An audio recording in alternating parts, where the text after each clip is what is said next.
Okay, thank you everybody for coming to this meeting today. I rule that under Standing Orders 5.6 and 5.81, this meeting has been held by remote participation due to the current restrictions and the impact on public attendance at meetings of the IJB. Whilst the public are excluded from attendance at this meeting under the terms of the Coronavirus Scotland Act 2020, members of the local media are in attendance via remote link. Please note that this meeting is being recorded and will be published online for public access after the meeting. And can all participants online please switch off their cameras and mute microphones when not speaking. If you do need to speak on any point, please use the raise the hand function in Teams or indicate your wish to speak by signalling on your camera or taking your microphone off mute. If I could also ask you to avoid using the chat if possible, and officers are reminded to follow the protocols that have been separately issued with regard to their participation. So before we start the meeting, can I please ask the committee officer to do a roll call for members to indicate they are present? Good morning. Voting members, Mrs. Cornick. Present. Mr. Fraser. Good morning. Ms. Haswell. Present. Mrs. MacDonald. Present. Mr. McGregor. Present. Ms. Manson.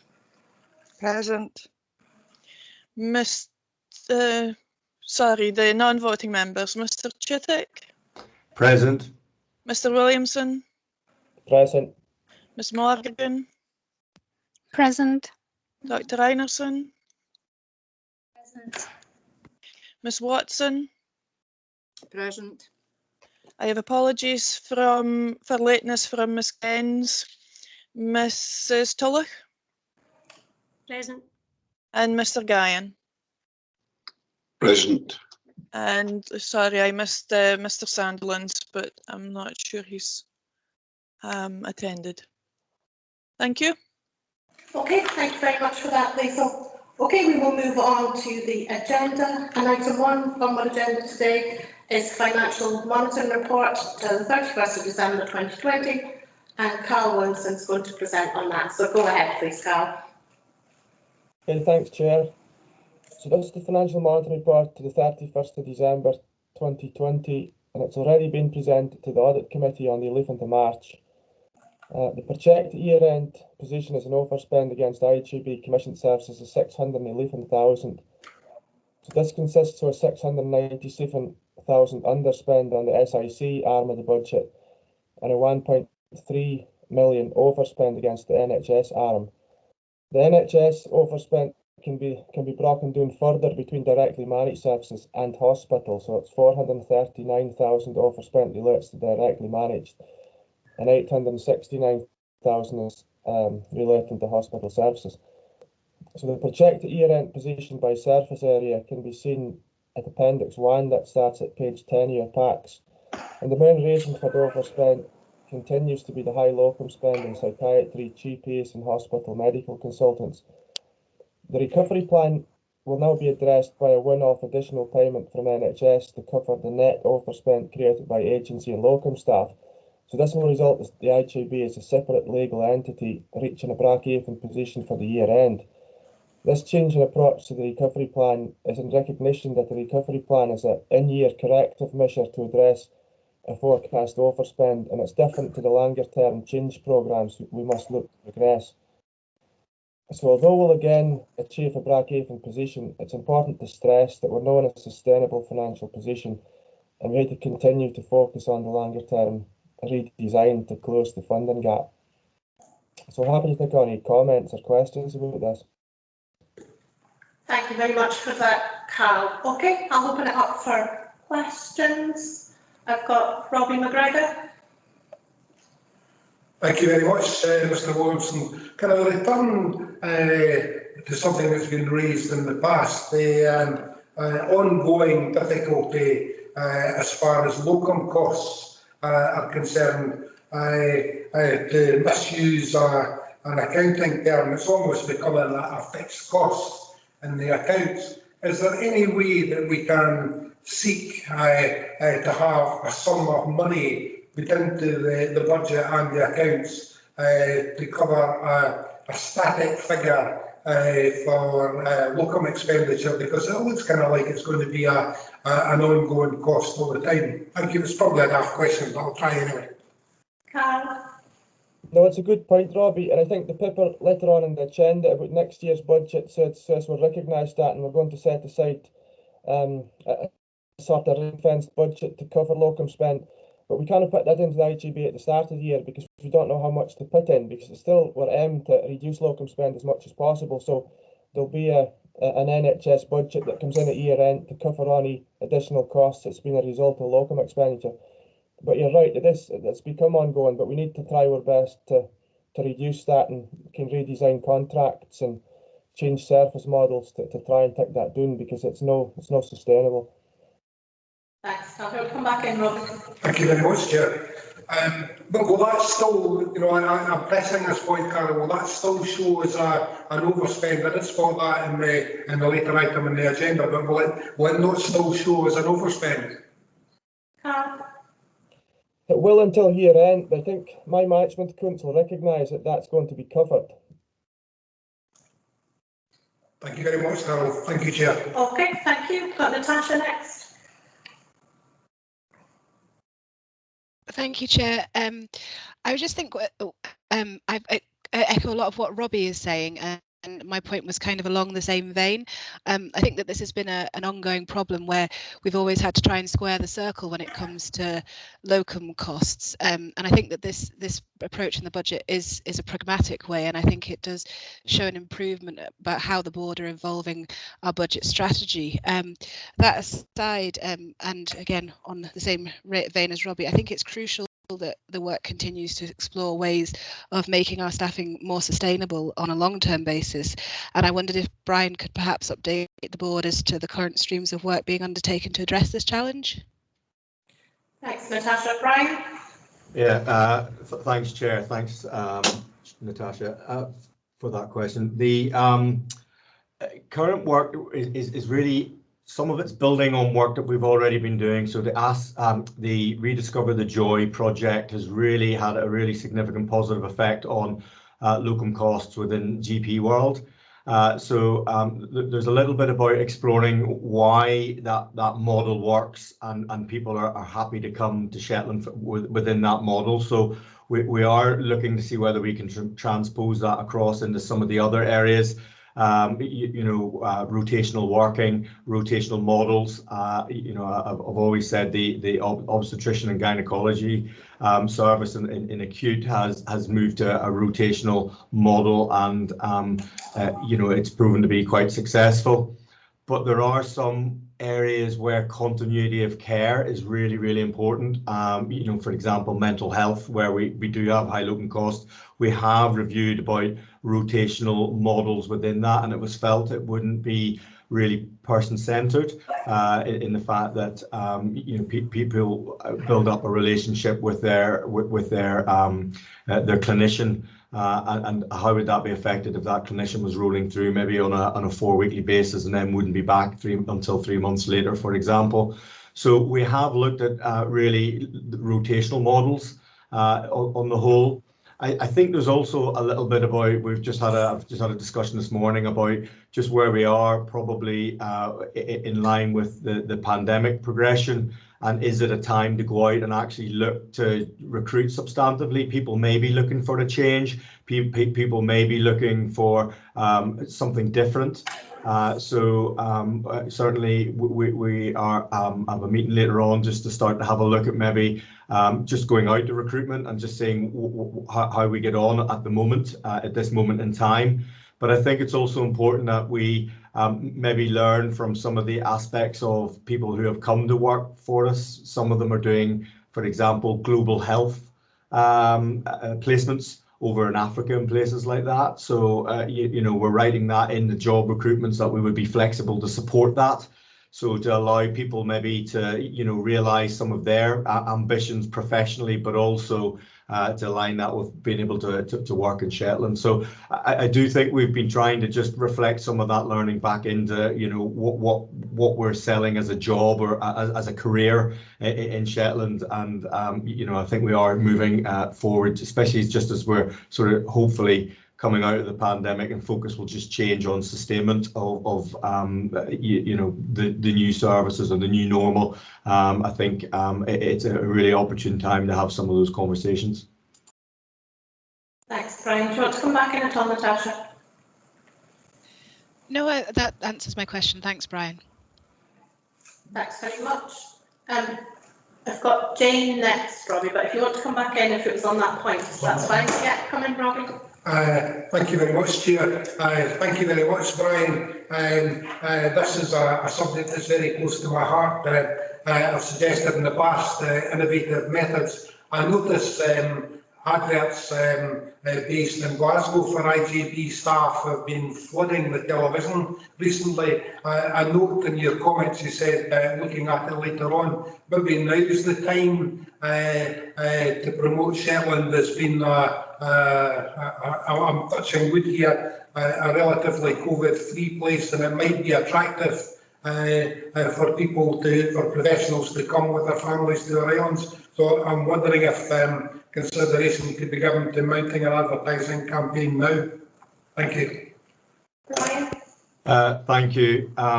Yes, we've had a meeting this week with Promote Shetland, and they're coming to speak to our ops team at the next workforce meeting that we're having to start to really look at how we promote working, not just working, I think working and living in Shetland, because I think they go hand in hand, as you quite rightly said there, Robbie. So I do think that will hopefully, hearing some of the good work that they've already been doing in that element, then linking in sort of where we need to sort of bottom out our pinch points for recruitment.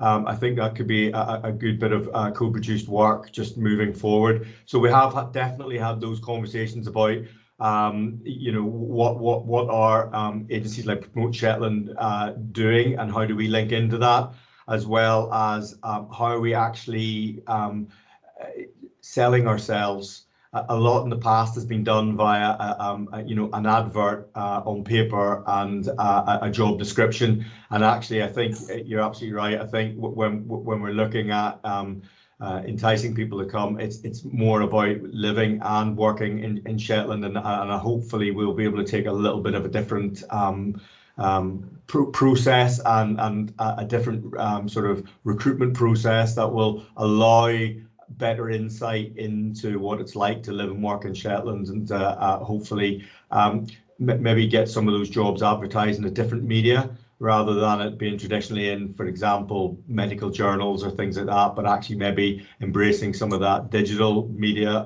that's out there at the minute, and using the digital footprint that people like Promote Shetland and people that have Facebook kind of presence as well, just maybe do things in a different way. Thanks, Brian. Do you want to come back? Yeah. Thank you very much, Brian. That ticks all the boxes for me. I really appreciate your response. Okay, thank you. We've got Jane next. Thank you. It's just picking up on the discussion, because it's a really good discussion to be having. There's the grow your own, and I know how committed we are within Shetland to that growing our own, and that's a vital partner, isn't it, with attracting people in, and modern apprentices, etc., is one of the routes that we continue to explore. The other side of it is the multidisciplinary team, and recognising that it's actually the localities and how we're using the multidisciplinary team and recruiting to that team. So it might appear that the GPs is the one that we're struggling to a point to, and we've got good programmes in place to address that. But can you just assure us that we're also looking at the primary care strategy and looking at that multidisciplinary team across all, I don't know, what is it, 13 AHPs and advanced practice nurses? So it's just a wee update on that. Be good, Brian. Thank you. Go ahead, Brian. Thank you. Absolutely, really a good question, and really good insight into, I think, where the future lies in. It has to be multidisciplinary, so we are looking at that. We've actually got a bit of a planning process just in the go with respect to primary care and moving that away from it being the GP's door that you go to, and then that's where your pathway starts, to actually who is that appropriate professional that individuals see. And that could be, we were just talking last night about the real success of having a physio in the primary care team in Lerwick Health Centre, and what kind of dynamic that has brought, not just for patients being able to access early intervention and self-care at an earlier stage in community health, but also what it's brought to the team as well, from a dynamic of having an allied health professional in that team as well. So I think that some of our conversations, how do then we roll that out, scale that up? How do we look at what the needs are from the professional base? So, what other allied health professionals could play into that? For example, occupational therapy, speech and language therapy, those kind of allied health professionals that really are professionals in their own right. So how do people access that at an earlier stage that takes them away from having to go into a system where they have to go see someone to get the service that they need? So we're certainly having those conversations at the moment, but I think you're absolutely right. It is about the multidisciplinary team, but as you quite rightly said, we have quite a disparate kind of demographic, not just in our communities and population, but also within where we provide sort of centres of care in health centres. So it's really about how we also keep it equitable, and everybody's got access to something that they need at the right time as well. So I think it's important just to balance that up as well.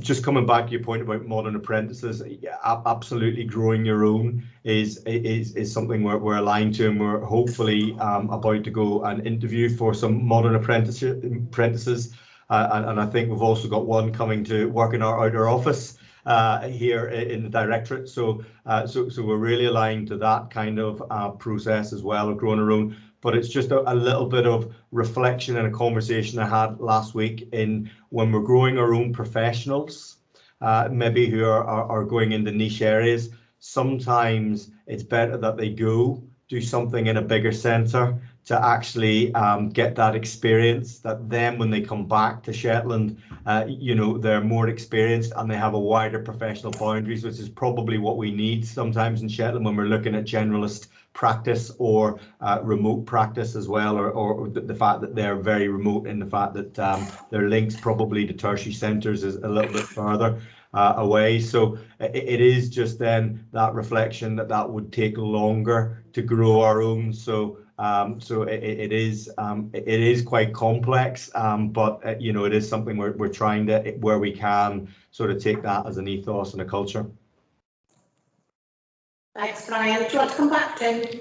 Thank you. That's a really comprehensive answer. And yes, the building in placements out with Shetland while you're training in Shetland is a model that can be supported, definitely.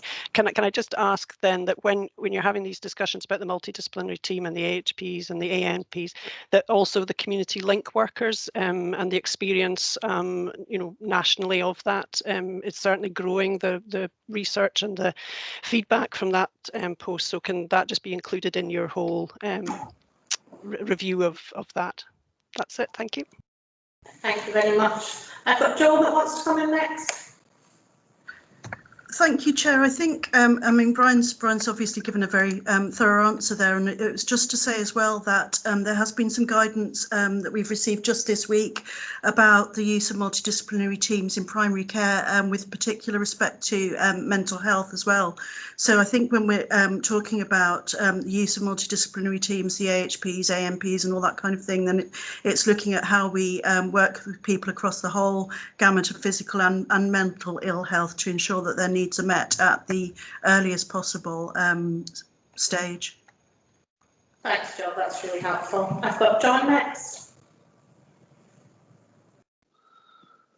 Thank you, Emma. Really, in the response to a question that was raised by Robbie, Two questions come out of the discussion. Firstly, Robbie alluded to the fact that perhaps Selling Shetland has been a relatively COVID-free.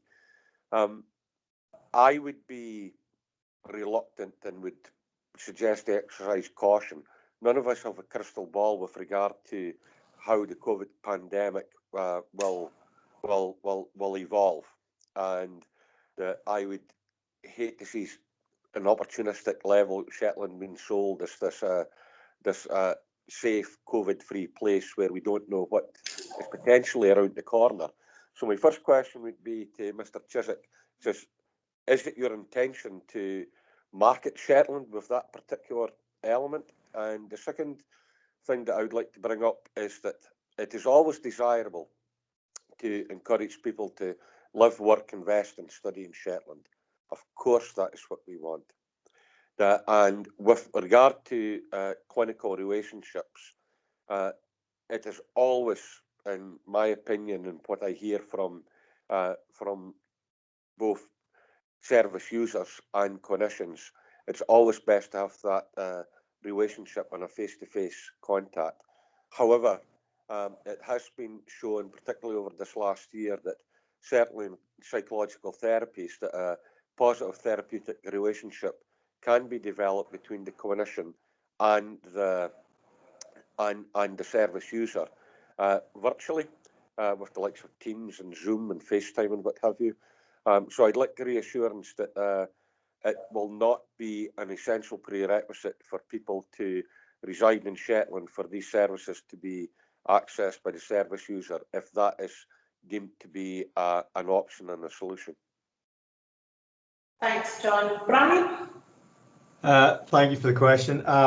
With respect to the recruitment and would we be marketing Shetland as a COVID-free place, no, we would be just marketing Shetland with all the strengths that it has. You know, what part of the conversation with Promote Shetland had me reflecting on why I came to Shetland and why I've stayed in Shetland. And, you know, it is about the fantastic communities we've got. It is about the great services that we have provided for us. So there's a lot more strengths, I think, around what it means to live in Shetland rather than just focusing on COVID, because I think you are right.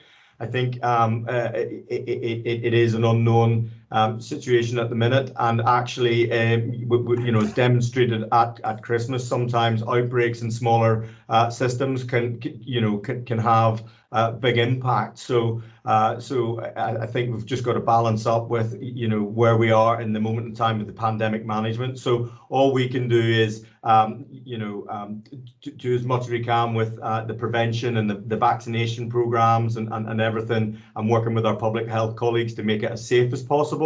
And then when we go out to recruit, we're people can get that information for themselves. Where we're performing with vaccination programs or where we are with caseload of COVID, and they can make that own assumption themselves. But I think it is about the strengths of what it is about living and working in Shetland that keeps so many of us here. Thanks, Brian. Do you want to come back at all, John? Yeah, and I think just Brian comes up with a very relevant point. There's nothing more powerful than shared life experience, and if Brian's had a positive experience coming to live and work in Shetland, that's wonderful. Tell the world. But also, my second question has not been addressed with regard to the virtual connections, particularly psychological therapies, although I do emphasise that, of course, it is desirable to have people living and working here and create that better dynamic between the service user and the clinician. But if the option is there, will it please not be ruled out?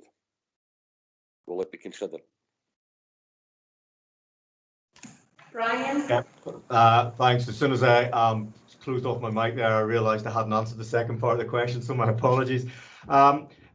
I think the service that you've picked there within the mental health service is a really good demonstration of where during the COVID pandemic we have maintained a hybrid approach to maintaining services as person-centred as possible, but as safe as possible as well.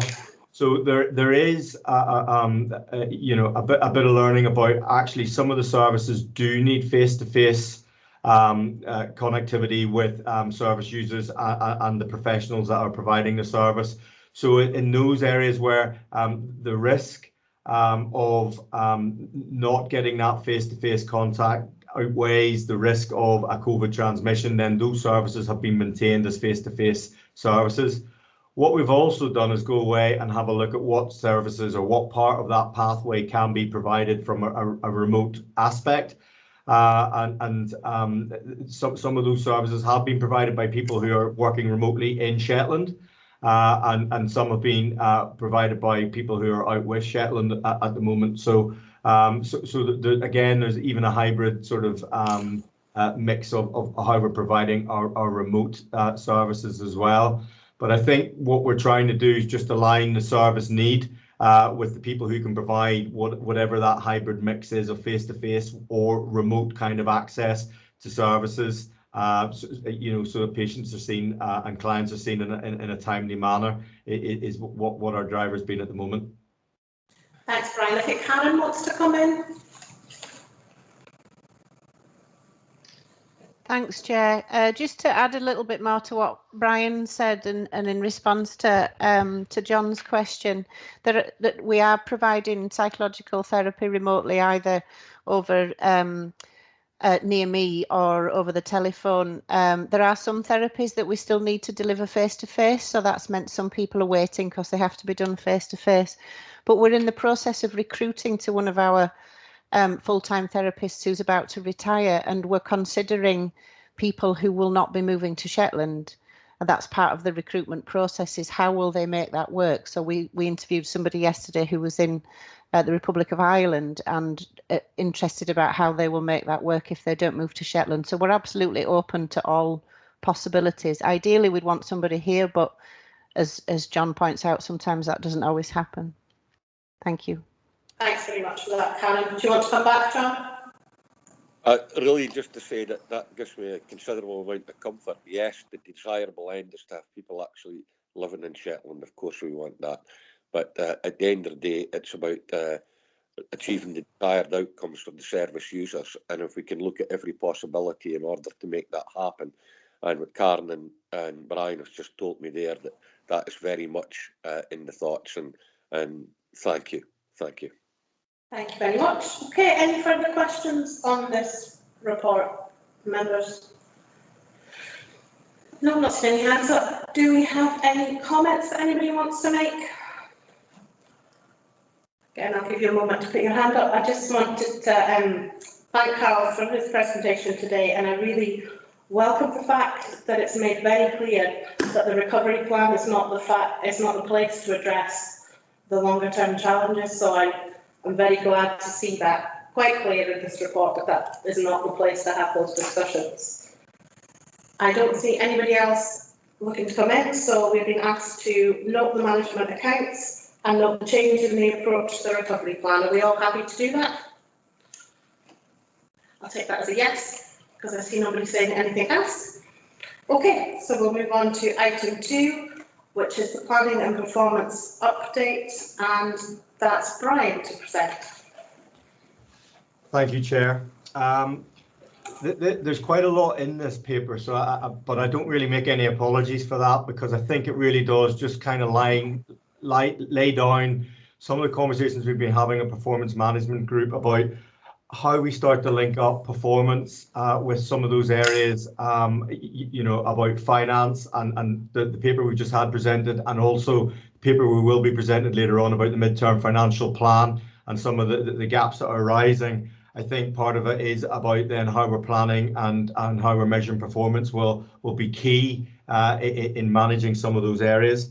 So the paper is a report that covers five areas, and also includes our performance indicators across the integrated services. The first part of the paper outlines about how we're trying to align our strategic planning with our service planning to incorporate those areas of improvement or change that are required and then linking that up with the budgeting process to ensure that whenever we then issue directions at the end of that process, that the directions are a synopsis of what budget package, financial package is going with that direction, but also what the clear improvement plans are within the direction and what services can be provided under that financial package, and also how we will sort of review that and measure that. So that's a new cycle we're trying to put in place. So there's a natural annual cycle to consider any changes within the strategic plan and then how that will affect the directions issued to delegated services. The paper also outlines those checks and balances that will involve IJB input for the annual process. And it aligns with things like review of the strategic plan, the review of the midterm financial plan and update of that, as well as the obviously directions coming forth to IJB for approval as well. So I think it's important that we also just acknowledge the role IJB will play within the whole planning and performance process as well. And we're hoping that the planning cycle will also allow us to align other planning processes into that annual kind of planning cycle. So, for example, where we're doing our service planning and that generates a workforce plan for each individual service, that this can then link into the integrated workforce plan, which we will have to produce from 2022 over a 3-year period as well. Second part of the paper just is going on to the strategic plan and the process that will be involved in updating the plan. The plan will need to be updated by 2022, and the paper starts to just outline the kind of key timeline areas for the needs assessment and subsequent kind of consultation over the plan, the drafting of the plan, to the actual plan being formulated and brought to IJB for approval as well. The paper then also goes on just to outline some of our performance indicators. It indicates some highlights and some areas which have been discussed at the performance management group. It highlights some areas where we're doing really well with access to care, and also some of the change projects that we've done, for example, redesigning urgent care as well. There's also an appendix that focuses on the performance of the psychological therapy service, and it just gives us a review of where they are with the links to their service improvement plan, and seeing that the performance is going in the right direction as a result of that. And then the paper then goes on to then how we are going to, implement the performance management framework into our sort of planning and performance management processes. The performance management group is there to link the performance of quality, finance, and risk, but it wants to present those in a qualitative data way as well as a quantitative data way. So really wanting to move away from just focusing on the performance indicators coming to board for discussion to actually looking at our outcomes that are required to realise our strategic plan and how the performance links into the, measuring those outcomes. And we've given an example of shifting the balance of care, of how we would look at that being an outcome focused process, and how the performance management links in around that. So one of the things we're suggesting is we have our performance indicators on the IJB website for all to see, to be as open and transparent as possible. But actually the performance reporting coming to board will give some more granularity with respect to performance and relating that to outcomes. So, Chair, happy to take any questions that members may have. Thanks very much for that, Brian. I think there's a huge amount of information in this report, so I'll open it up now to questions and see what everybody thinks. Natasha.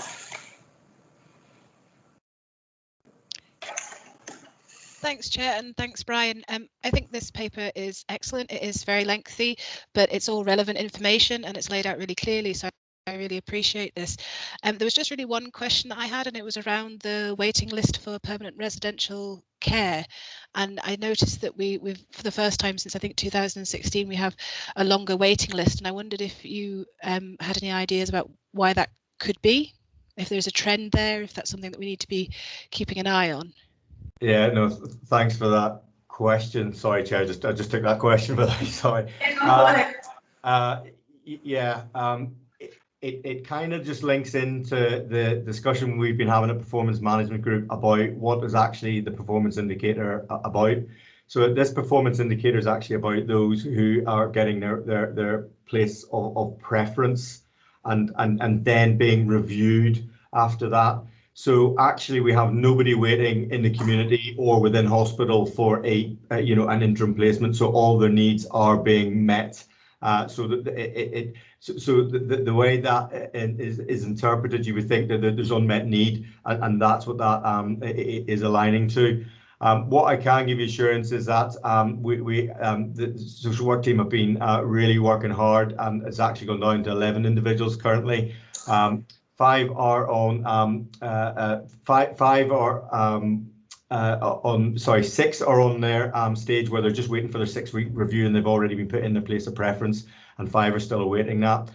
Just to say maybe what's influenced that kind of little increase as well is just the makeup of the team. The adult social work team have been down a senior just temporarily, and that's been resolved as well. So there's now someone focused on that kind of flow of patients into clients into the areas that of their preference and working to ensure the needs are met, as well as there were some offers made for individuals to have their place of preference, but with the pandemic as it was, people weren't wanting to move at that time. So there is a little bit of a pandemic effect possibly in some of those figures as well. But I think the fact that we're having this conversation is a real kind of strength, and sort of just around about that, what are we actually measuring and what is that actually telling us? So I think there is still a bit of work to be done, maybe through the performance management group, of just reviewing some of these performance indicators, and I think there is a part in the report that alludes to kind of that ongoing process of just reassessing the performance indicators and what they actually mean. Thanks, Brian. Do you want to come back, Tom, Natasha? No, thank you. That's great. Thanks, Brian. Okay, we've got Shona next. Hi, thanks very much. Like Natasha said, I just think this is a real progress on the whole kind of aligning the strategic planning with the service planning, that kind of ongoing needs assessment to really kind of dumb down, where are the gaps. With my other hat on, it was really useful earlier this week. Brian attended the Third Sector Forum, and we kind of started a conversation, particularly around mental health, which kind of links back to the discussion around the previous paper about, kind of filling the gaps and the narrative around, the outcomes that we are desiring for people. But I just think that this process kind of describes much better how we can kind of really demonstrate how, for example, the third sector contribute a lot to mental well-being. So, for example, my service in the third sector is all about improving people's relationships, and the acknowledgement of the negative impact that poor relationships and conflict can have on your mental health. So I think what you're describing here kind of really kind of broadens that out so that we can kind of capture a lot of that better. I'd really like the kind of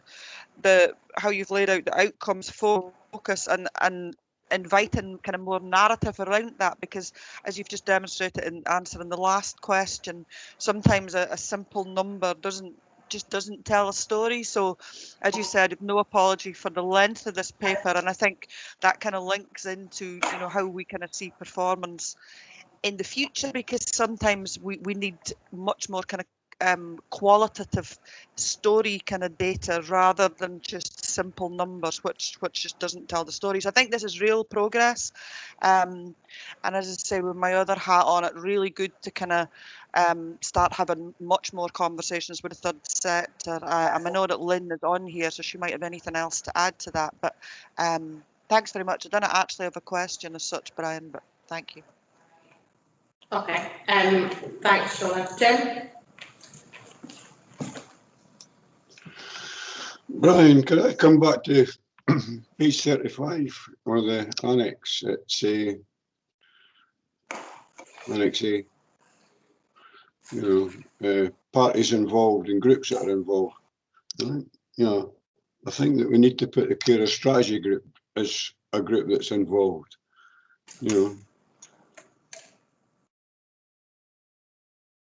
I mean, we talk about carers earlier on and everything else, but the strategy group basically, because we write the carer strategy for the IJB as such, and I think that should be shown somewhere.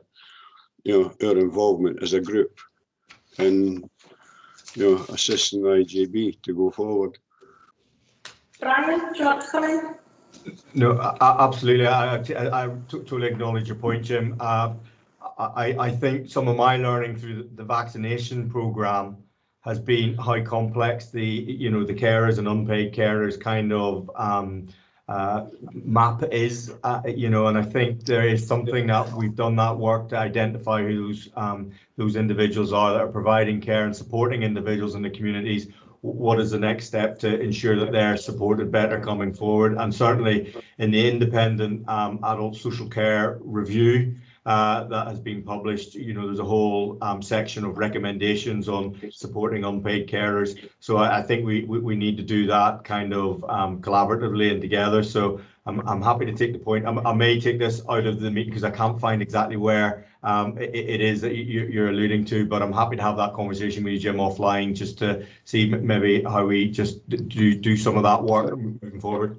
I say on page 35 of the papers, Brian. Oh, sorry, in the pack. Yeah. Okay, Jim, so are you happy for that to be picked up out with the meeting? Yeah, I'm quite happy. Okay, Jerry, Brian. Any other questions? No? Okay, Hazel, do you want to come in?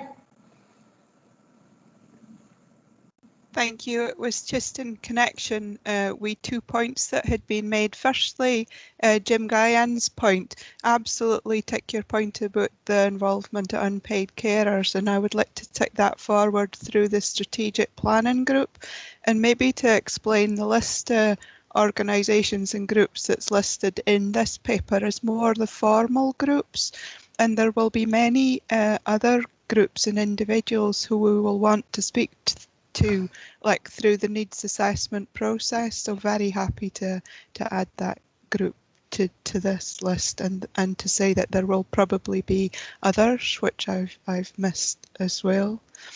And then in connection with this outcomes approach, just to say that really pleased with the feedback that we've heard today, because what we absolutely recognise is that taking an outcomes-based approach is complicated, because what we're dealing with is just one aspect of people's lives, and it's hard to describe what one element or an intervention will be. So we hope what we're doing is seeing health and care absolutely in the round, more of a health and well-being approach where individuals, families and communities and then service provision can all come together to help folk live a good life and improve their outcomes. So that's our intention, but I just wanted to lay down a marker that it's a complicated field that we're entering into, and it will need a bit of development time. Thank you. Thanks very much for that, Hazel. I've got Jane next.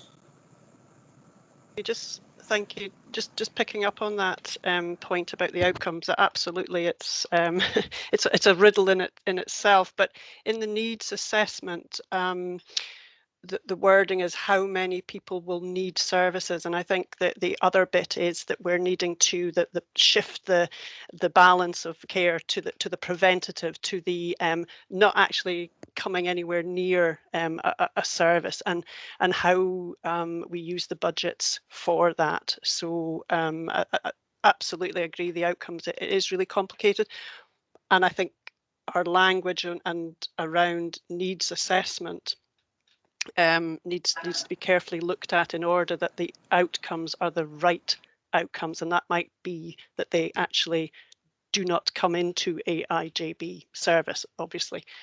So it was just around the wording of actually needs, how many people, so there's a number, need services there. That was it, thank you. But I agree, it's and the annual cycle is, yeah, it's clear, and that's what we've been striving to get to, so thank you. Thanks, Jane. Do you want to come back in, Hazel, on that point? Thank you. I absolutely acknowledge that point, and what we're aiming for is, I suppose, minimum intervention and appropriate services, and what early intervention and prevention play its part through all aspects of service delivery.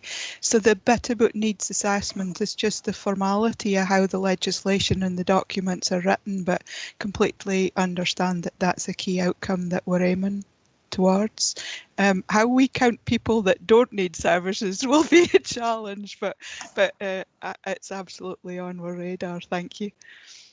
Thanks, Hazel. Thanks for that point, Jane. Shauna, do you want to come back in?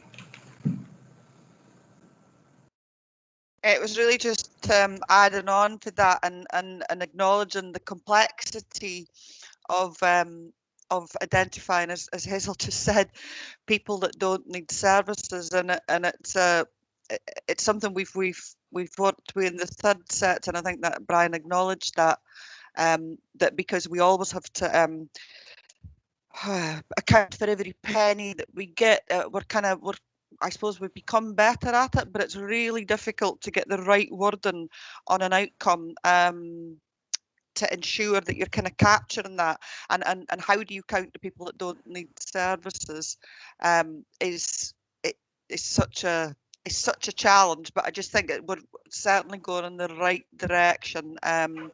So yeah, thank you, well done. Thanks, Shauna. And Lynn, did you want to come in?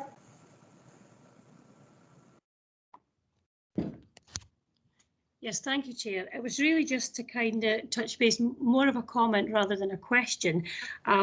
Just kind of formally coming into new into my role, I had a really good conversation with Brian about how we can kind of create links better with regards to the third sector and kind of more regular engagement, so that there is that kind of increased awareness of all the other supporting charities in the third sector and how we support people kind of moving forward. So there is a point where we can get so that people are not necessarily presenting at their GP, but there's a whole awareness of services and that kind of early intervention before people get into crisis mode. So certainly we're going to build on that. You can link with Brian, so we have that on a more regular basis with them.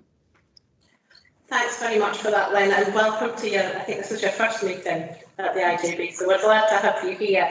And I think what you said is really important, and having those conversations with Brian and having that communication, I think that really does show where we are heading. And this report here today, like everybody has said, shows that we are taking a slightly different approach and we are focused on the outcomes. And that's ultimately what we're all here to do, is to make sure we get good outcomes for the folk in my community. So I was really pleased when I first read this report and looking at how we're going to change the process so that things flow better and there's more integration between the financial planning and the strategic planning, and it just feels like everything's starting to come together. I've been on the IJB now for nearly 4 years, and it does finally feel, I think, that we're all heading in the right direction. So I do want to say a huge thank you to everybody who has been involved in this piece of work, because I think it is really positive. So anybody else have anything they want to add? No? It's all gone quiet. Okay, so we've been asked to approve the timetable for for aligning the strategic planning, service planning, change programmes, the budgeting process and risk management. Are we all happy to approve? Yes? Yes. Yes. Okay, Liesl, do we need that to be moved and seconded?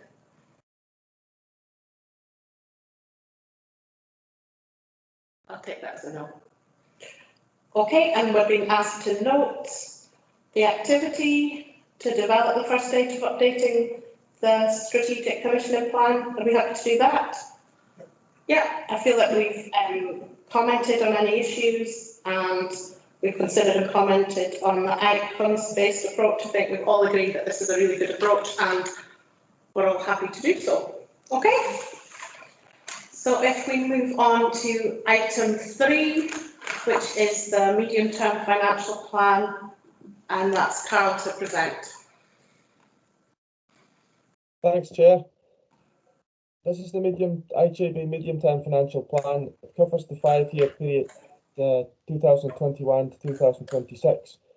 So the plan assumes that the IJB will be fully funded during the period, that's so the IJB can issue its fully funded directions to SIC and NHS. It does, however, recognise that some of the funding is not sustainable, so it breaks the funding down between what's sustainable and what's unsustainable. On the SIC side, the unsustainable funding represents the unsustainable draw on reserves, and on the NHS side, it represents the annual savings target, currently around 2.5%. The plan includes 3 scenarios. It's an upside, a downside, and a central, and that mirrors the scenarios included in the Shetland Islands Council medium-term financial plan. Even the most favourable scenario projects that if we change nothing, the unsustainable funding gap will rise to 15.1 million by 25-26. That's a massive 25% of the IJB budget. So this level of savings is extremely high and it's not likely to be achieved. However, we do need to do everything we can to close the gap as much as possible while we maintain the safety and quality of our services.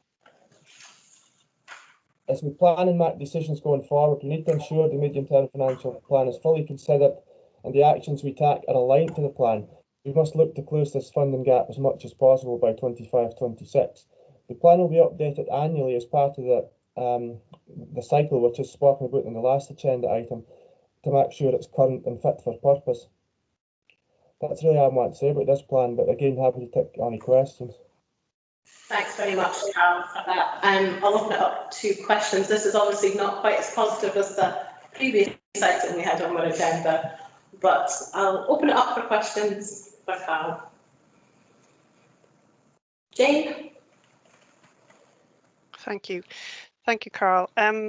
Looking at the 4.24 and the free reserve, and I appreciate the annual cycle and where we're looking at that availability for IG projects, and I understand where the budgets will come in the reporting and the SMART targets, etc. The earmarked for specific SG initiatives, unused specific funding allocations. My question would be, clearly these are issues that are of high importance in terms of the government giving extra money for this. Why have we got unused resources there? Is that just unused in this year? And it talks about carried forward. I'm just concerned that if it's a high need, almost a crisis funding, why we're sitting with unused money in that situation. Thanks, Jane. Carl? Yeah, is this actually the medium-term financial plan? This data is in there. Is this the budget report, the next one?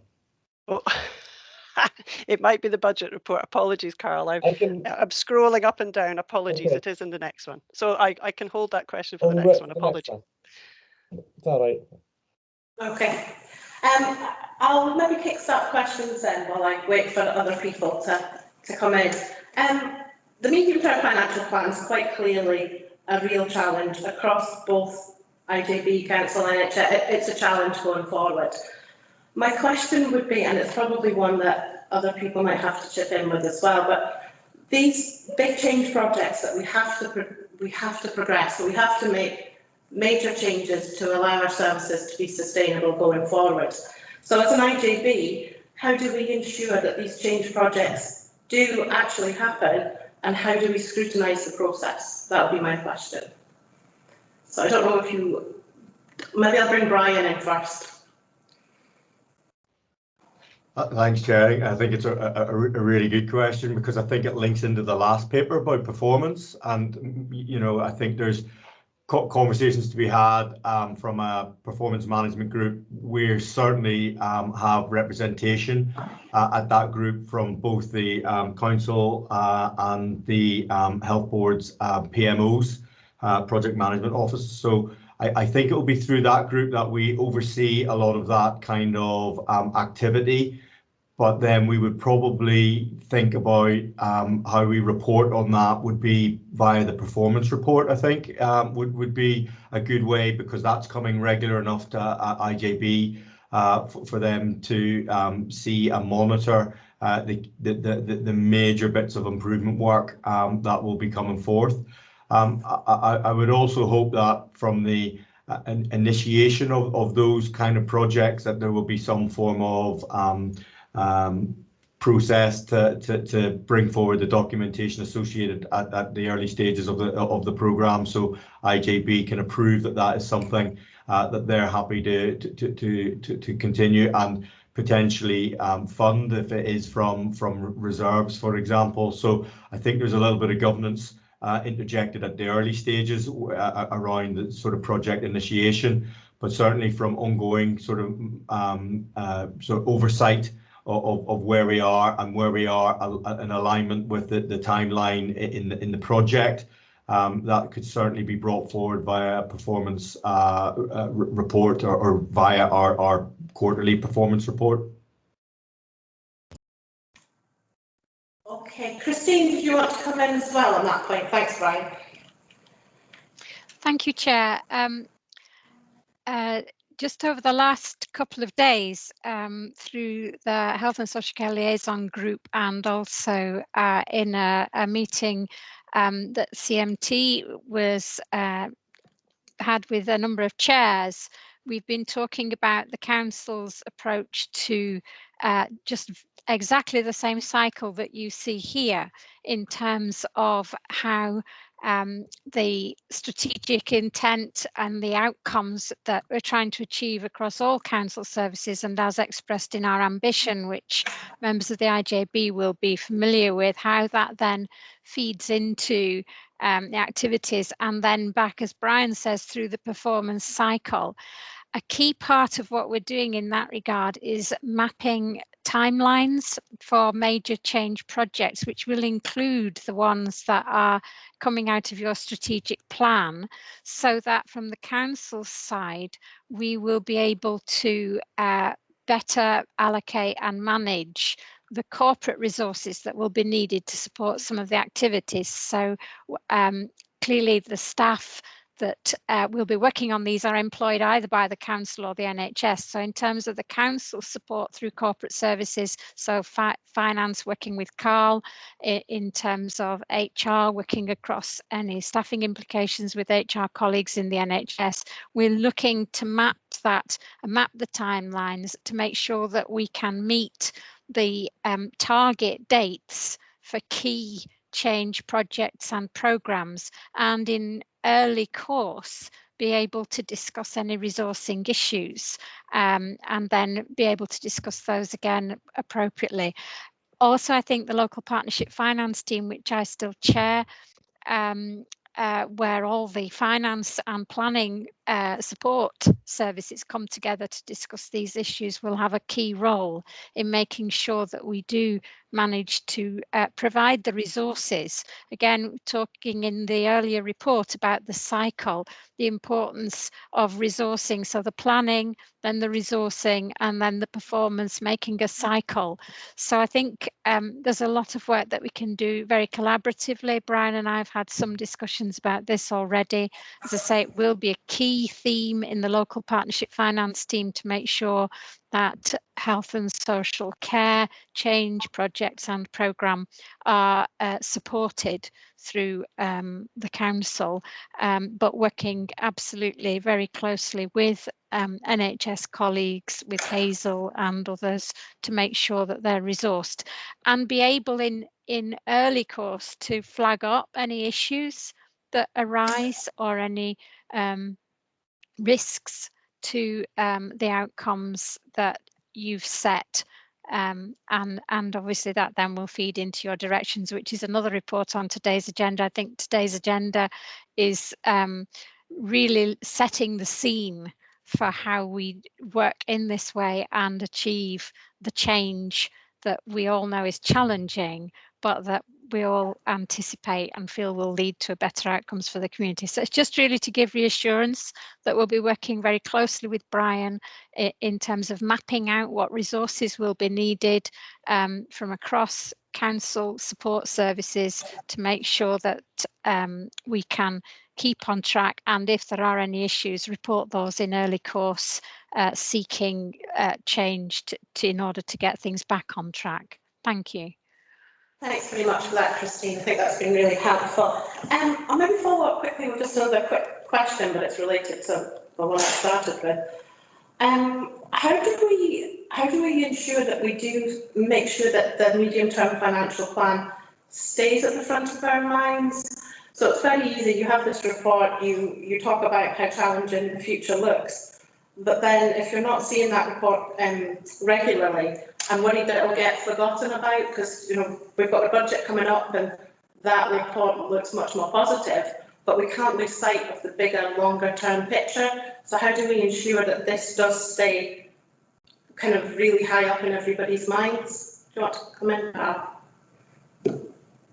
Well, I think one of the ways that we can do this is every IJB report has a section about the financial implications, and that has 3 sections: impact on current year, impact on medium-term financial plan, and impact on others. So me and my finance colleagues will make sure that bit is completed accurately in other papers. So that gives you a reference at each paper to say what impact does this have on the medium-term financial plan, and that will help inform your decisions to make sure they're aligned.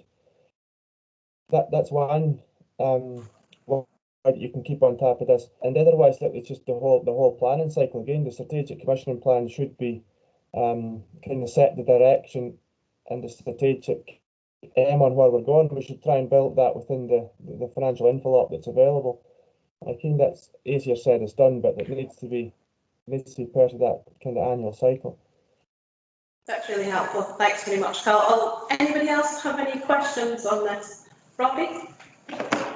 Thank you very much, Chair, and thank you very much for the report, Carol. I'm going to ask a question that I've asked in the past. I'm writing down in my diary just now, refer you to page 90 of the papers, the IJB budget 2021-22. I'm unsure whether I asked this question in item 3 or 4, so I'll ask it just now anyway.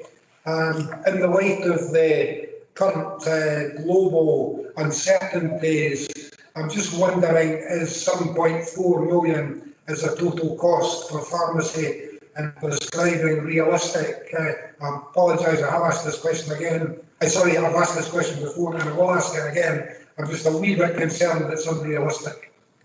Brian, do you want to maybe comment on that? Yeah, I think just moving forward, I think we just need to really just take draw of where we are with the funding and the funding required to get us out of the pandemic, and just really for example, we have the planning process in place for the next year, which is the remobilisation plan, which has taken us through really an annual operating plan from a financial perspective. And I think it's really important that we really align ourselves to what we're planning to do so that the funding there matches that. There's also been some additional funding coming out from the Scottish Government that I think is aligned to some of those pinch point areas that we will be seeing in the next year to 2 years. that will, I think we really need to be thinking early doors how we're going to use that funding to start to improve access to service, but whilst bridging our financial gaps as well. So I think it's a multifaceted kind of approach that we're aligning what we're trying to do realistically with the funding that we're putting in for example, for remobilisation planning. I think for the next year it will still be quite a complex one, and Carl might want to come in and sort of look at that from a financial perspective. But I think for the next year, it will still be that kind of unpredictability of where we're at.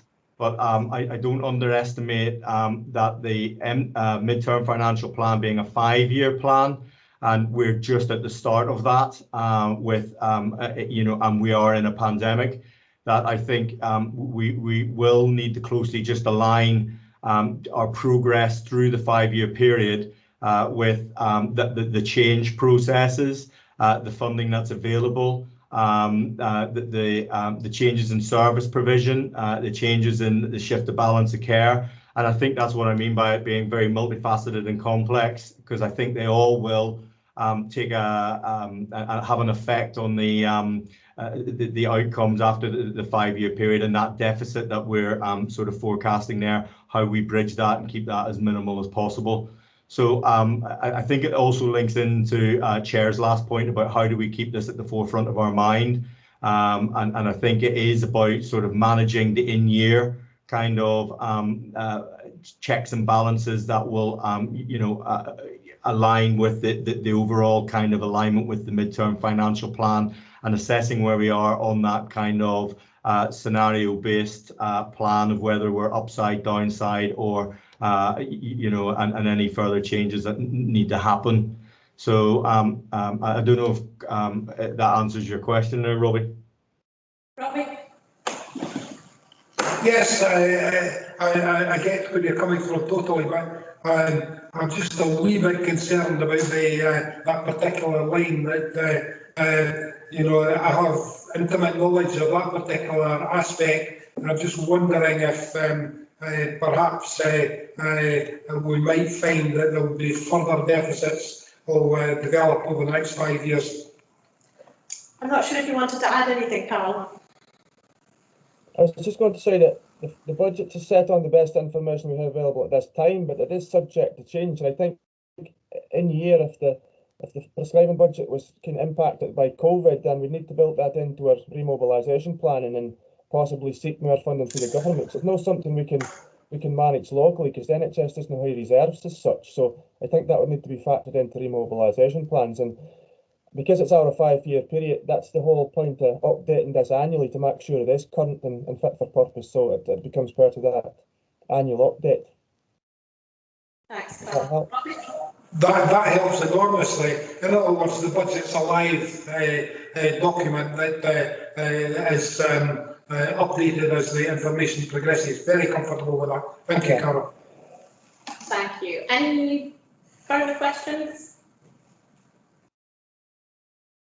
I'm not seeing anybody put their hand up. I think it is really important that we don't lose sight of the challenges that we face, and we're not going to make progress overnight to fix them, but we will need to take a partnership approach. And I think we also need to focus on working well with communities to find a better way of explaining the challenges we face. I think sometimes the communities are maybe not aware of things, like people in the community are not going to read a medium-term financial plan. So I think we have to get better at that messaging. We have to take our responsibility as an IJB, and that's where I think we really need to focus on redesigning some of our services.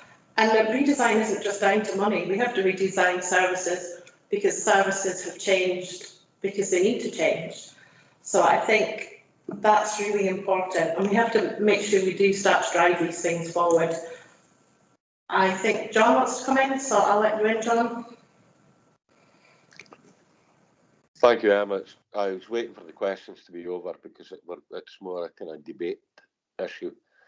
My personal feeling is that, having received these 2 reports today, is that agenda item number 2 and number 3 are inextricably interlinked, and I believe that how we look at the strategic approach will lead into efficiencies that will allow us to improve upon the medium-term financial plan. However, I want to err an element of caution, is that sometimes, yeah, we can find efficiencies, we can find better ways of doing things that are always puts outcomes at the forefront. But, you know, sometimes it costs what it costs. That's the reality. And if it transpires that we are not receiving sufficient funding in order to meet the desired outcomes of the Shetland people. Now, the desired outcomes is very heavily weighted towards quality of life and, in the extreme, life itself. And sometimes you cannot put a price on that. And if we need to find the resources in order to create a quality of life and sustain life, we have to be able to do that. Now, I appreciate the NHS does not have reserves. Shetland Islands Council does. In the long term, that's unsustainable. So therefore, whatever the makeup of the next Scottish Government may be, it's just that I think we always have to be looking to say, well, we've done our bit here. We have changed our processes, so we have made as much efficiencies and the best practice as we possibly can. But this, it costs what it costs. And therefore, we need to make that very, very clear to the funding bodies, namely the Scottish Government, is that this is not what we want, this is what we need. And I'll just leave that there. Thanks for that, John. Yeah, I hear what you're saying, and I think ultimately for me, it's not just about money. We know that we have challenges in recruitment in a lot of areas. That's driving a lot of our need to change. Obviously, with more money, we could do more, but actually we need more people to be able to deliver services. So we have to change services, whether we have more money or didn't. So for me, it's not just about the money, but I take your point on board. Does anybody have any further comments? No? Okay, so we have been asked to approve the IJB medium-term financial plan. Oh, Lisa? Sorry, Chair, I was just going to wait till you finished. I was just going to say, in terms of approving, I apologise for not coming in the last time. My screen froze. I was valiantly trying to answer you. On many of the items, you can do a unanimous approval, but on these larger items, such as the medium-term financial plan and the budget, I would recommend that you do seek mover and seconder. Thank you very much for that, Lisa. Okay, so we've been asked to approve the medium-term financial plan. Can I have somebody move that? Moved by Robbie McGregor and Natasha. Do you want to second? Yep, happy to second. That's super. Thank you very much. Okay, so we will move on to item 4, which is Cal again, and the budget. Hey, thanks again, Chair. This is the 21-22 IJB budget, and it's aligned to the first year of the medium-term financial plan we've just seen. So the budget has been set following needs assessments by the service managers, and they work closely with their finance teams to develop an accurate budget. And the budget meets the requirements of the Scottish Government, who recently stipulated that NHS bodies must increase their funding by at least 1.5% from the prior year, and councils had to increase their funding by a share of a national 72 million funding increase. It's a fully funded budget which includes an NHS contingency to cover this temporary staffing pressures. The contingency budget will only be transferred at the end of the year to cover the net impact of agency and locum staff on IJB finances. So in a change to the previous years, the recovery plan will not be necessary to address the projected overspends caused by the agency and locum staff. We know from the outset that this cost will arise, so it's no good use of anybody's time developing recovery plans for this known out. But we do, however, if we've mentioned before today, we need to reduce the reliance on locums as part to our change programme and through improved recruitment methods. the projected additional COVID costs for 21 and 22 is 2.2 million, and they're not included in this budget because it's well expectation that this cost will again be funded by the Scottish Government. That's yet to be confirmed. And although the budget is fully funded for 21-22, we still need to be mindful it's not sustainable. We've just seen in the medium-term financial plan that a large percentage of this funding is not sustainable, so we really need to try and address that in the next 5 years. So it's my intention going forward in the financial monitoring reports that you see every quarter is to show what we're doing to address the funding gap and to report progress against agreed projects and work strands, and that'll help you see how things are moving on. Again, that's really all I want to say about this paper, but happy to take all your questions. Thanks very much for that, Carl. Okay, we'll open it up for questions.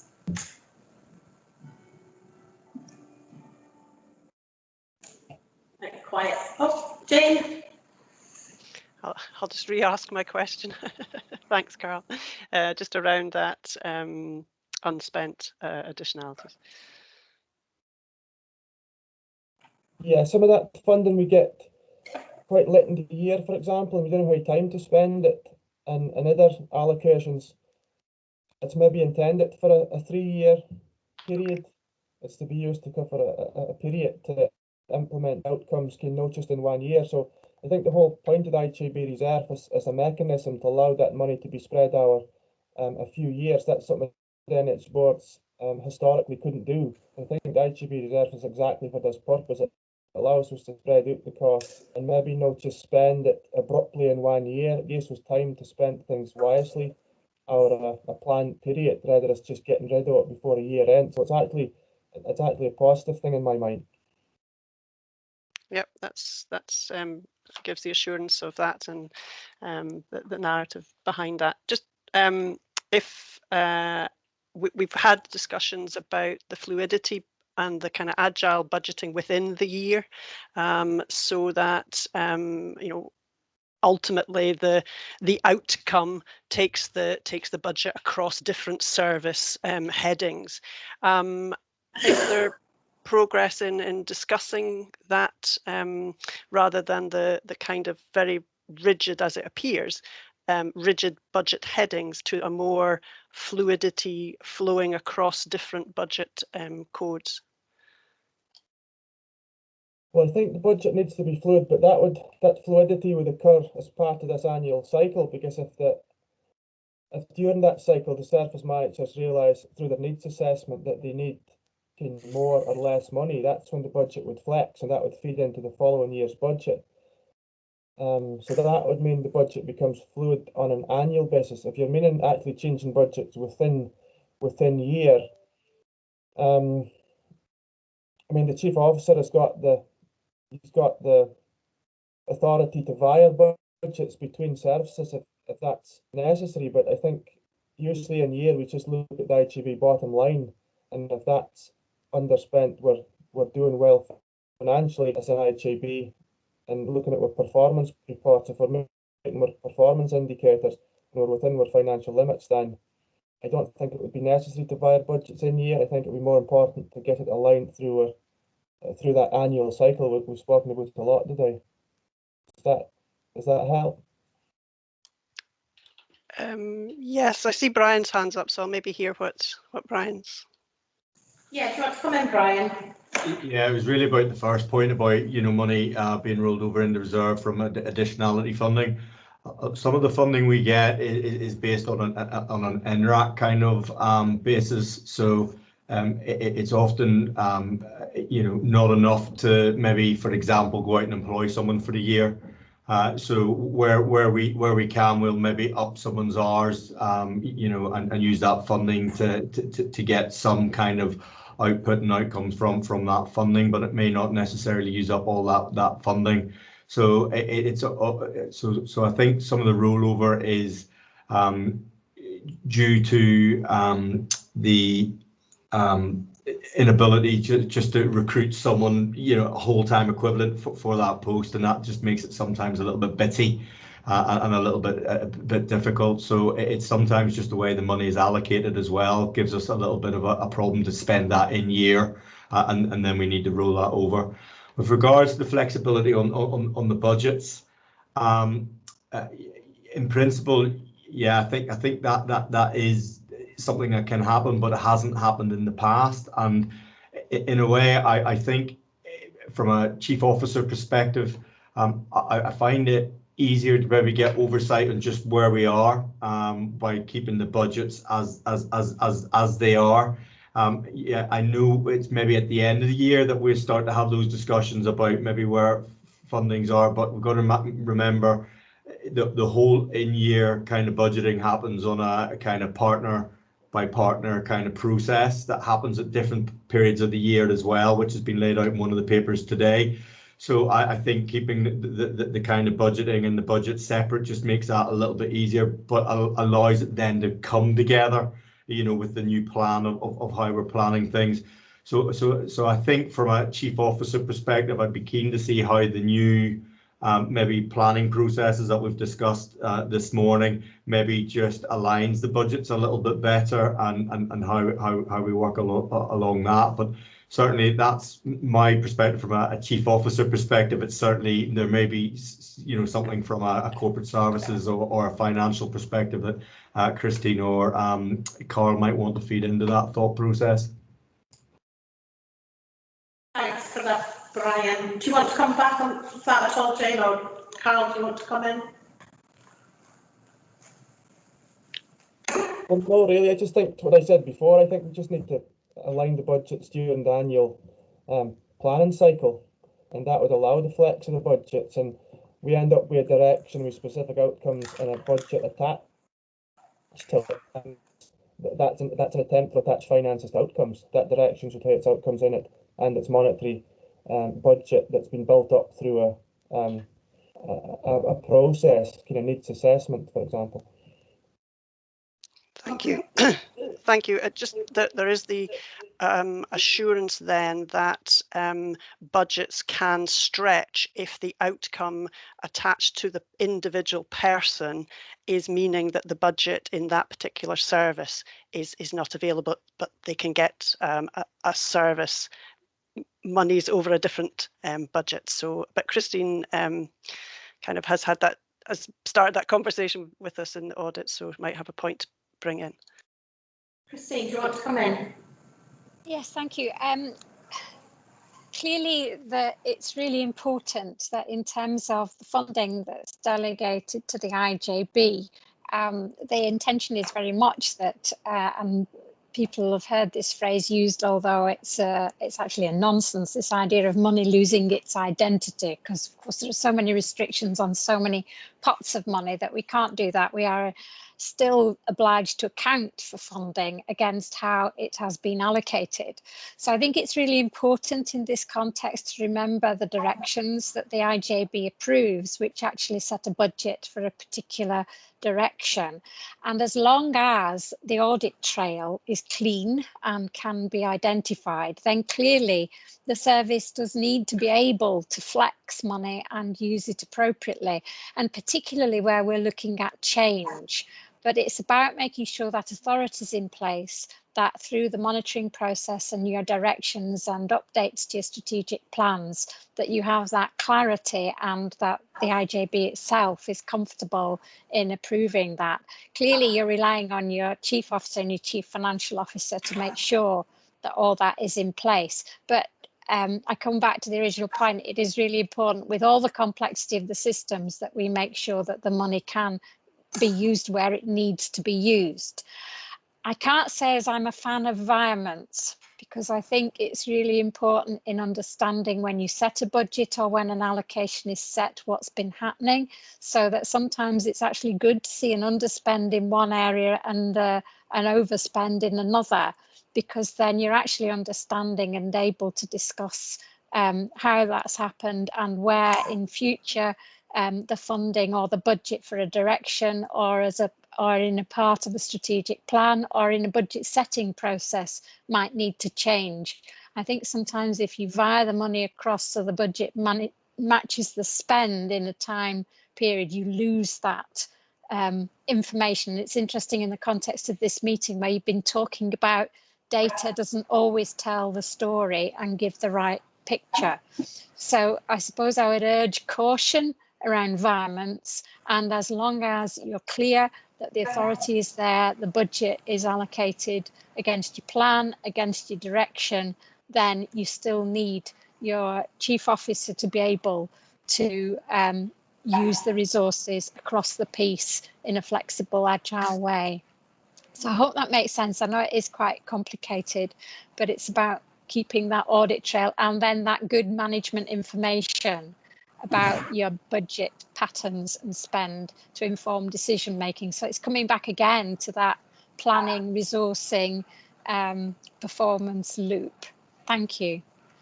Thank you. Thanks very much, Christine. Are you okay with that, Jane? Yes, Yeah. thank you. Okay, I've got Jim next. One question I've got is that, health improvement this year, went up to 327,000, and then we're going back down again. I just want to know, why is this health improvement money going up and down? Right, Okay. Who wants to come in with that on that one? Carl? Yeah, this is the recurrent roll forward budget that's in this document. The NHS has not actually set its final budget yet. So some of the funding that went in last year will be additional in-year allocations that's been received in year. So again, if they're received in 21-22, this funding will go up again. This is the roll forward best budget for health improvement. Fine. Thanks, Carl. Okay. Any further questions? Any comments? I'm not seeing any hands up. Okay, well, I'll just kickstart comments before we move to the decision. I'm really pleased to have reached this point with our budget, again, a fully funded budget, which is obviously really helpful. And I just want to take this opportunity to thank all the teams in finance and the chief officer and service managers who've worked really hard to ensure we are in this position. I think we provide excellent services for our communities here, and these in return give people really good outcomes. So that's what we're here to do. And when we're sitting talking about budgets and money, we can't lose sight of what we're actually talking about is people's lives. So I really welcome this today and all the discussion we've had on it. So we've been asked to approve the IJB budget. Are we happy to do so? Robbie? Happy to so move, and I'm sure you would want Chair to flag up 1.4 in the... Yes, absolutely, which is on my list of things to do. But happy to so move. Yeah, no, absolutely. And like Robbie has pointed out at 1.4, to acknowledge the grant funding received from Shetland Charitable Trust is really important. That trust does provide really important funding to vital services, so we welcome that into our budget today. So it has been moved by Robbie. Anybody happy to second?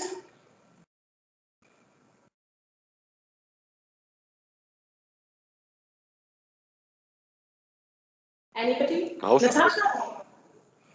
Oh, I saw Natasha first, so. Happy to second. Thank you. Okay, so that's at 1.1, 1.2, 1.3, 1.4, and we're happy with all of that. Yeah, okay, so we'll move on to item 5, which is the approval of directions, and that's Brian to present. Thank you, Chair. This paper just links in with some of the other papers that have come to board this morning. It's a paper about the approval of directions for the next financial year. The directions in the last year were approved on the 16th of July and the 24th of July and the 23rd of November over 3 IJB meetings. The directions should be ideally aligned with budget setting processes and issued at the start of the financial year. But last year, due to the pandemic, they were only approved during the year, so and quite late on in the financial year as well, which has led us to the thought processes that with officers' capacity at the minute, the drafting of new directions for the next financial year would take us into the next financial year to have them approved by IJB. And actually, we have a recent set of directions that have been through the governance process. So the suggestion to the board today is that we issue the same directions, and the directions remain extant but aligned to the new budget that has been presented in the previous paper. Just to provide some sort of assurance that this is quite low risk from a perspective in the fact that the timeliness of the last presentation of the directions has happened quite recently. We've had a review of the strategic plan, and it was felt that it didn't need to change much, so the directions would still be in line with the strategic plan as well. But ultimately, the outcome would be that we would hopefully allow a bit of time for the new planning process to culminate this time next year with the new directions being issued and brought to board as a result of the review of the strategic plan, the service planning, the budget planning, the improvement planning, and then culminating in the directions being issued regarding the delegated services. So I'm happy to take any questions, Chair, but it's really just to align the process, and it's a formal way of doing that. Thanks very much for that, Brian. Any questions on this? I'm not seeing any hands up. I think it all makes perfect sense and links back to previous discussions we've had about making things joined up. So I think it's sensible. Nobody has anything to add? Any comments? Jane? Sorry, there is just one issue with one of the links to the directions, but I'll take that out with this meeting. It's just not the wording that we agreed in the minutes in one of the links to the directions, but I can take that out with this meeting because it's I'm sure it's just a mislink. Thank you. Okay. I mean, if you want to bring it now, it's fine, Jane. I'm happy for you to do so, or you can do it out of the meeting. It's up to you. I'm happy to do it out with the meeting. It's just one of the directions in the community nursing and adult social care. It was just a change of wording that we agreed at one of the meetings. That's fine. Okay. Robbie, did you have your hand up? If it's helpful, Chair, I'm happy to move as written in section 1. Okay, so you have to move 1.1, 1.2. Yeah. Okay. Is anybody else otherwise minded? Are we happy to approve the directions? Or consent? Do we need a seconder? You can, since you have a mover. Okay. Anybody? I'll second. Okay, I'll go with John then. Thank you. Did you want to come in on anything, Shola? No, I was just going to second. Okay, thank you very much. Okay, so that moves us on to agenda item 6, which is the approval of review of Shetland Islands Health and Social Care Partnership Integration Scheme. And Brian again. Thank you, Chair. This paper is a culmination of the review work of the Health and Social Care Partnership Integration Scheme, and we're seeking, approval of the review by board today. The IJB in Shetland was formally constituted back in 27th of June 2015. And the scheme of integration, or the integration scheme, is the foundation agreement between the Health Board and the Council here in Shetland. And it does require approval from Scottish Government, and it sets out the detail for the provision and the integration of provision of health and care services. The previous scheme was approved back in February 2015, and there is a requirement to review it every 5 years. However, this last year, obviously with the pandemic, the Scottish Government have allowed for a light touch review, and that's what we've undertaken over the last year or so, some of the aspects of that review. Prior to the pandemic, there was an ability for both NHS Shetland and SIC to reflect on the current arrangements. They undertook a self-evaluation exercise. That they had some conversations with other IJBs to have a look at how their schemes were working, and also provided a response to the Scottish Government self-evaluation development plan. And then during 2020, there was a range of engagement and feedback sessions as laid down in the guidance for the review. That engagement included relevant lead officers across the Council and the Health Board, engagement with the Strategic Planning Group, wider workforce engagement in both SIC and NHS Shetland, an ability for the public to comment and consult on the scheme of integration. It should be said that the consultation was done primarily remotely, just due to the pandemic, and it was just a new way of providing access for consultation, but it was done in that way. I think it'd be remiss if we didn't mention that whilst we are looking at the scheme of integration review, we have recently had the independent review of adult social care by Derek Feely, and there are some recommendations in there that could affect the integration joint boards, specifically regarding their responsibility for planning, commissioning, procurement, and employability around some individuals has been mentioned in the recommendations as well. And we are at the stage where if the recommendations are enacted in an action plan, then there may be further changes required to the scheme of integration. The review concluded that the scheme is on the whole robust, and it has been instrumental in the delivery of integrated services and aligned to the strategic commissioning plan over the last 5 years. Hence, there are no proposed changes to services included underneath the scheme.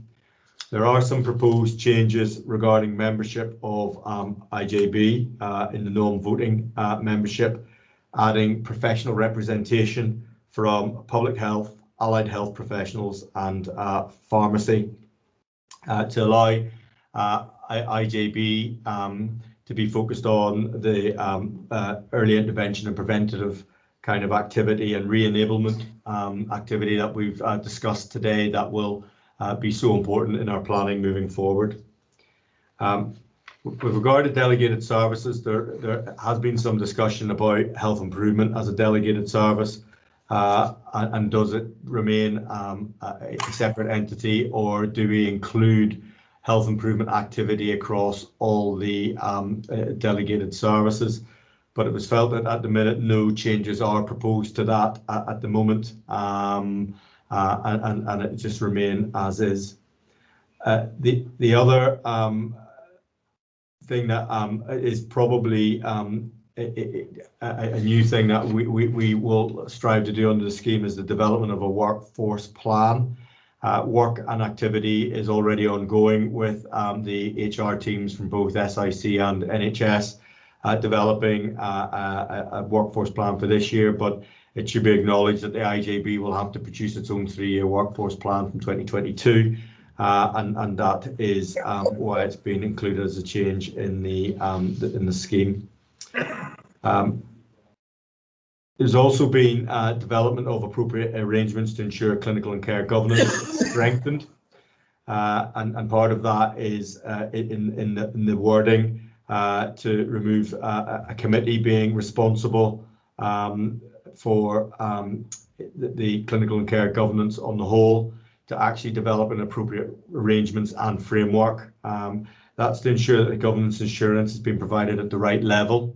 What we have reviewed is that there are a variety of governance groups that are working amongst the delegated services.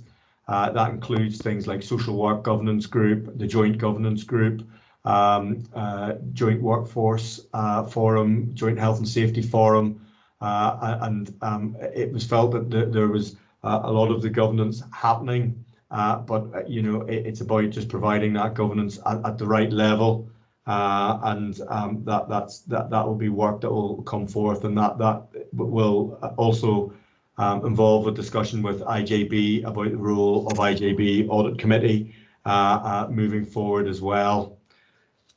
So I'm happy just to conclude that you know that there are no major changes being suggested.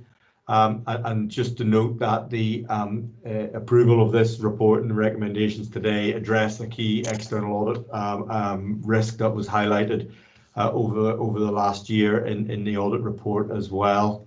And Chair, happy to take any questions. Thank you.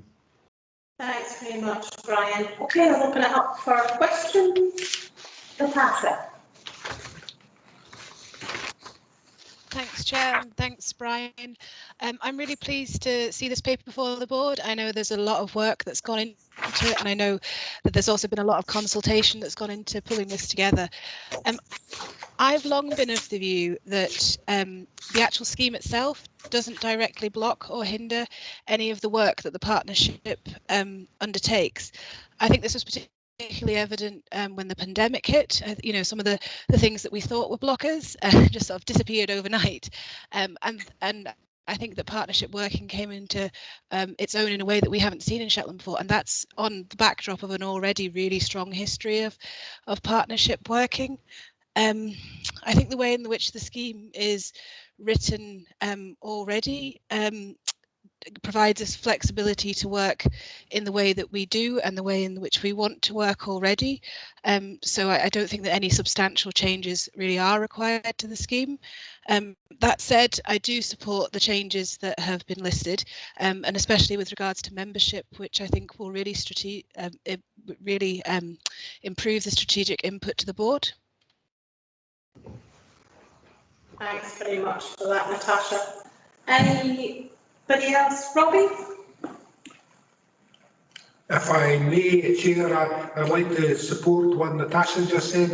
I warmly welcome the increase in the membership of the non-voting members, and obviously I would have to declare my bias. I'm particularly pleased to see the last one, the pharmacy representative, which I'm sure will be of great use to us moving forward. Thank you very much. Thank you very much. Yeah. Edna Mary, do you want to come in?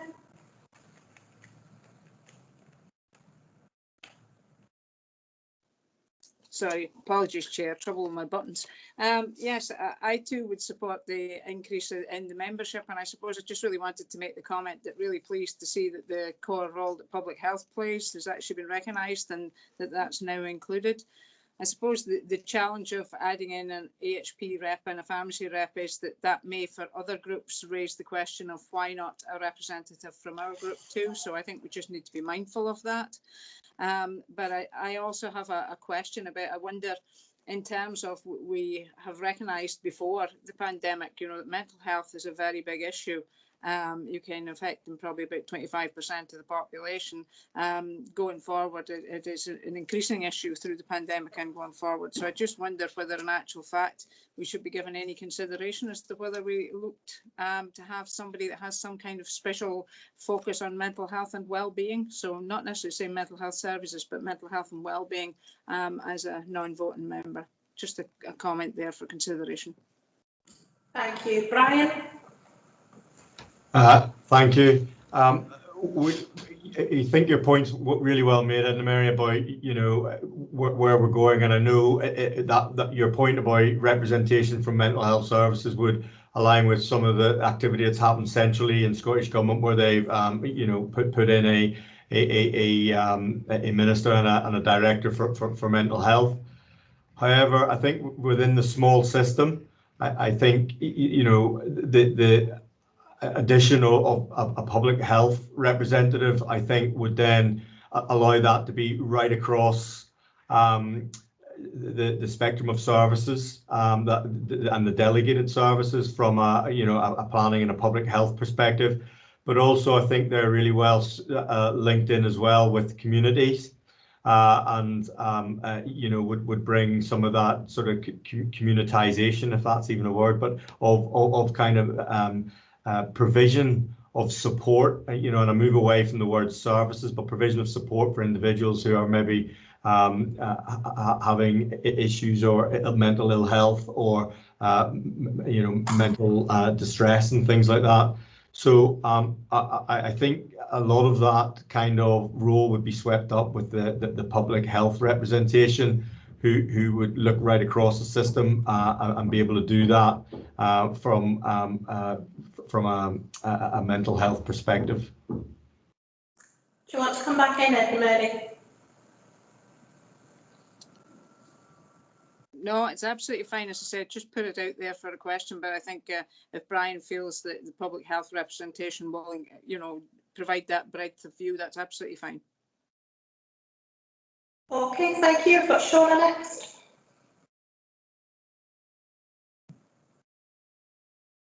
Just to say, I love I've made it work. Thanks, Brian. Going back to what I was saying before about the third sector representation, I guess I would hope that the BAS role, Lynn Tulloch's role, would maybe bring some representation with regard to what the third sector are doing with regards to people's mental health and well-being, as I pointed out before. So hopefully that aspect can kind of be beefed up a bit, I suppose. Thanks, Shona. Just following up from that, I wonder if there's an opportunity to maybe use our strategic planning group to maybe cover some of that area so that people could feed in at that level. Brian, do you want to come in on that? Thanks, Chair. I think it aligns to what Hazel Sullivan was saying previously as well, that correct representation at the planning stages, for the services and the support and involvement at those early stages of those discussions for the outcomes. Now that we're sort of looking at that right through the piece, that would be a good suggestion. And I wonder if just moving forward, part of the work that we could do is just looking at that strategic planning group and the terms of reference around that representation, and work with Hazel just to maybe just review that early stages after the scheme has been governed and put through IJB. That it's something that would be beneficial just with all the sort of planning and things that we've looked at, and I think just to say, yeah, absolutely right, Shona, about the role of third sector and the representation.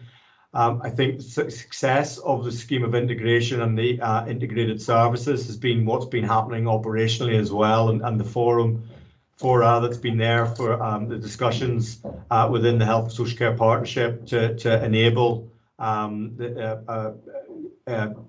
our communities to access the support that they need right across the whole kind of gambit, which is exactly what integration was, the aim of integration was.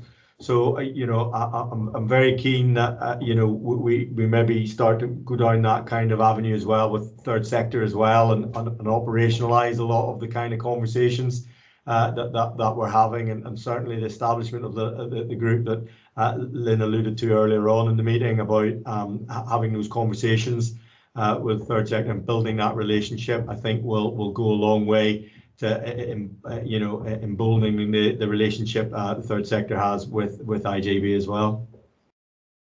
Thanks, Brian. And I think Lynn wants to come in, so. Go ahead, Lynn.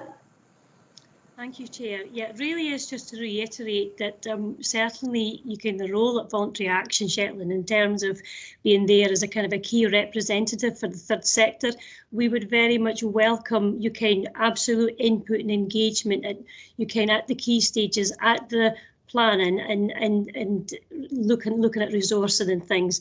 I mean, participation and engagement within the community is really paramount, I suppose, for the planning going forward about what people need in the community. So certainly I'm very willing to look at where we need to be to engage fully, have the voice of the third sector and the groups that we're representing there, so we can plan together going forward. So I really welcome that.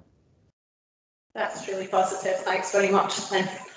Okay, does anybody have any further questions or comments? Jane. Thank you.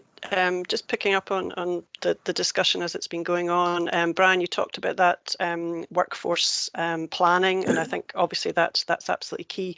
And one of the recent reports, it highlighted that actually there's a need, and particularly in Shetland, where we are actually talking about the same diminishing amount of people, that there is a third sector service delivery workforce plan incorporated within that, because very often you're actually looking at the same, the same market of people, and to get that overview, this would seem a good time to do that as you're starting off planning, because we can plan to use, but if we don't have that resource within the third sector, then we're simply moving a problem from one place to another. So that was something to raise there, and just saying that yes, absolutely, that planning, that needs to be core, and how that reports back to the IJB, I think, needs to be looked at as well, so that we are getting that, whether it's briefings or whether it's minutes, so we are getting that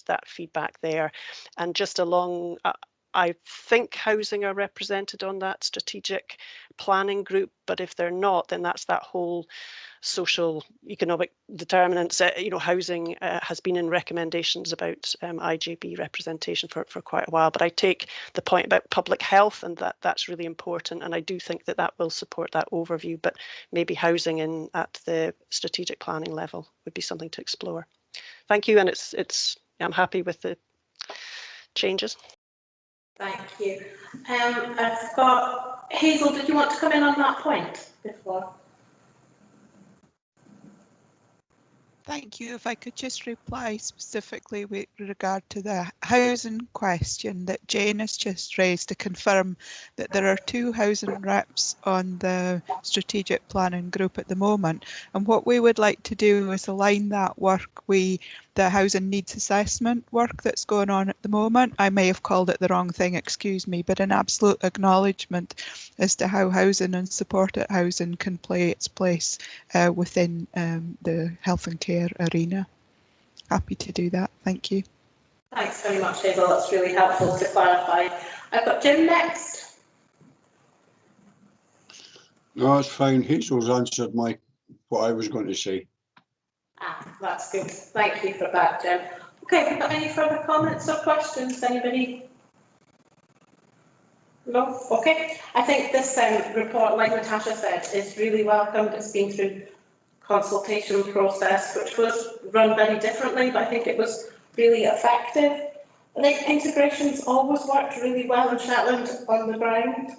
I think it's now really working well across all areas. And I think the meeting today and all the reports we've had and the progress and showing that we're all heading in the right direction really shows why we didn't have to do a huge amount of work to this review, because actually everything was working pretty well anyway. I do welcome the roles of pharmacy, public health and AHPs. I think they will bring really valuable skills to the IJB, so I do look forward to that.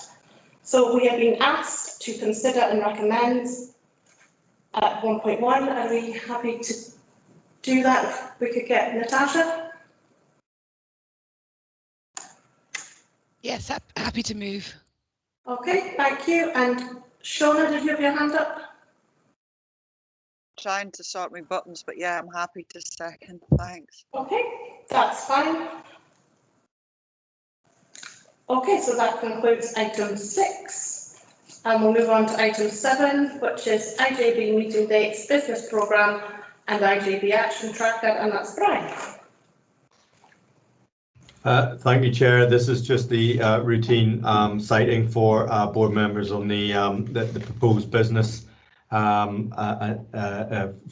IJB over the next financial year. The next meeting will be 3rd of June.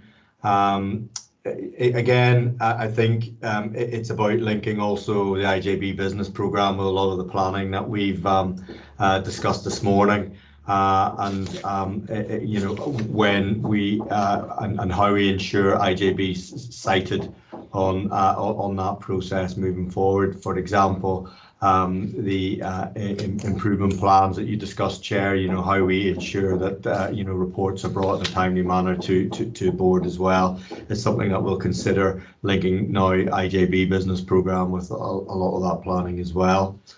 The only thing that I potentially just wanted to maybe feed in for the next meeting, which I think would be a bit more timely. We have 2 meetings in June, of which one is accounts meeting, and the second one on the 24th is accounts meeting. So my proposal is to add a couple more of business type reports to IJB in the first meeting on the 3rd. Perhaps we'll be in a stage to provide a report on the adult independent adult social care report, action, activity, and happy to provide a report if one would be appropriate at that stage to IJB. The other report that's going to audit committee, which potentially should come to IJB as well, IJB audit committee, I should add. Is the annual risk review and report. That would be something I'd be happy to bring in June as well. I think something about the governance structure and the changes of that following you know, the schemes kind of approval today, the review approval of just how governance will be working within the remit of the Delegated Services, Health Social Care Partnership and IJB would be a useful thing for, I think, IJB to be cited on. And we've just discussed their strategic planning group. I wonder if it would be timely to bring forward maybe just a review of the terms of reference just before they start the needs assessment, or certainly in the early stages of that. So just to ensure that we are happy that you know, as Jane's touched on, that the appropriate people are represented at those early discussions in the planning phase. So they would be potential additions to the next meeting. Ongoing activity is the IJB communication engagement strategy. I think that's something that will just take a little bit longer just to pull together, but it is something that's very much in the scheme of integration. So I think it is something we need to start shaping up, and you know, especially as we're starting to engage, we will be engaging on our plan and our planning process moving forward. And just to conclude, I've updated the action tracker, and there's nothing overly outstanding there from an IJB perspective, but I'm happy to take any comments on that should members see fit. Thank you. Thanks very much, Brian. Any questions or comments on the business programme or action tracker? No?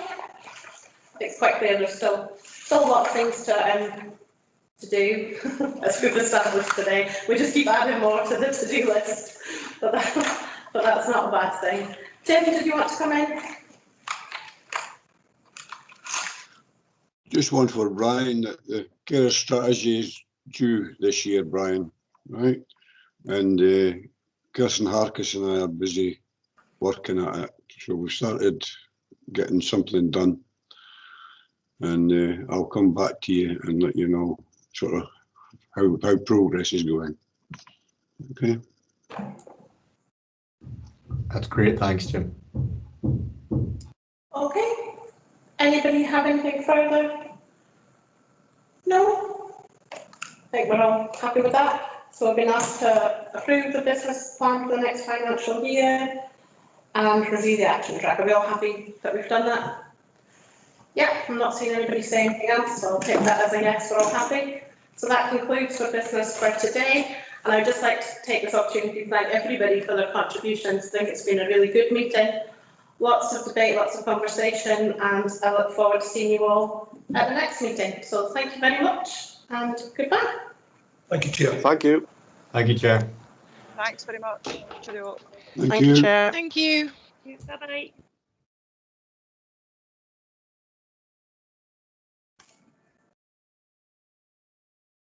Are we shut down? No.